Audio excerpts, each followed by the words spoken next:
Cláudio Prisco Paraíso chegando com a gente aqui no SBT Meio Dia. Hoje fiz minha leitura do blog do Prisco, o blog do Prisco, que você confere as informações políticas, e o Priscão também está com a gente todos os dias aqui no SBT Meio Dia. Vamos começar com o hospital de campanha? Prisco, pode ser o hospital de campanha? Porque é o seguinte, nós mostramos aqui, o Prisco comentou a confusão entre governador, vice-governadora, foram para a internet. Aí o seguinte, a governadora primeiro pediu o cancelamento do contrato com a empresa. Depois emitiu uma nota que o Prisco já trouxe no SBT News, falando que não era bem assim, puxando o freio de arrumação, como gosta de dizer o Prisco. Só que daí agora o Tribunal de Justiça entrou na parada e mandou suspender tudo de novo, hein, Prisco? Muito boa tarde, Fernando. Boa tarde a todos. Definitivamente, Santa Catarina vive hoje uma situação que está por terminar no plano nacional. Lá nós tivemos uma queda de braço entre o presidente da República e o ministro da Saúde. Mas lá a discussão girava em torno da mecânica para combater o coronavírus e enfrentar esse período de confinamento. Aqui, no plano estadual, nós temos um choque entre o governador e a vice.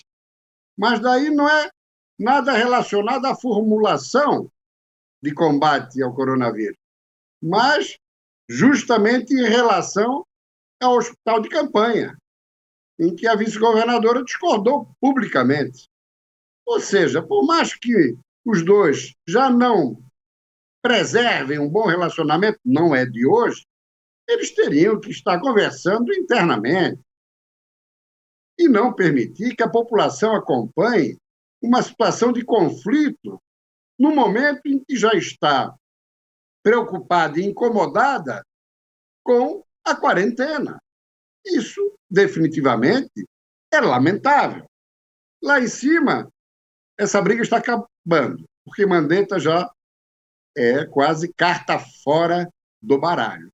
Aqui, de alguma maneira, a vice recuou, está tentando recompor, mas se tem informações que o governador ficou extremamente contrariado com a sua manifestação, inclusive a live que já fez com uma parlamentar do PSL nacional, e isso deu uma amplitude. Ali não tem mais jeito, mas que os dois, pelo menos, tenham juízo e pensem mais na sociedade e na luta contra o coronavírus do que em mazelas políticas. Até porque o governador Carlos Moisés já enfrenta dificuldades também com a própria Assembleia Legislativa. Ontem, 2 secretários seus não foram nada convincentes nos esclarecimentos acerca desse hospital de campanha.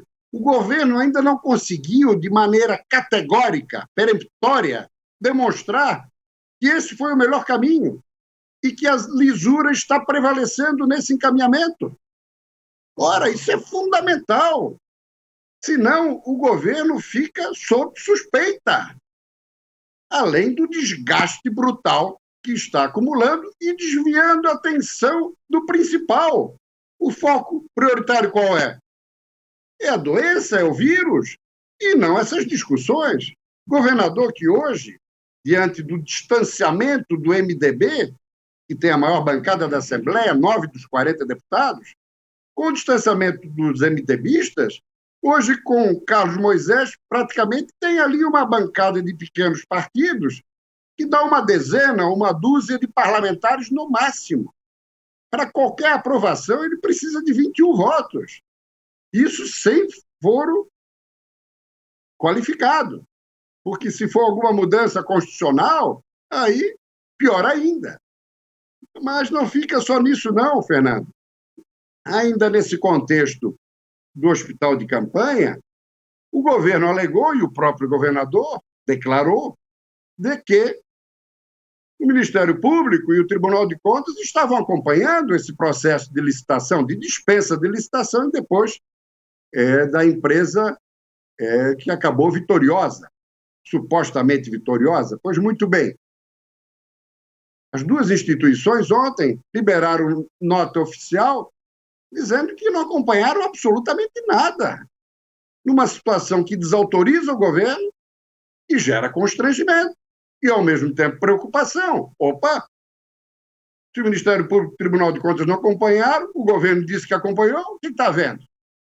E para piorar a situação e mostrar que Carlos Moisés e o seu governo estão absolutamente isolados, o Tribunal de Justiça voltou a suspender o processo, na figura do desembargador Jaime Ramos, concedeu uma liminar, e que agora autoriza a segunda empresa, que entrou com a representação porque se sentiu prejudicada, a participar de conversações e entendimentos para que o governo reavalie a sua exclusão do certame, que teve dispensa de licitação.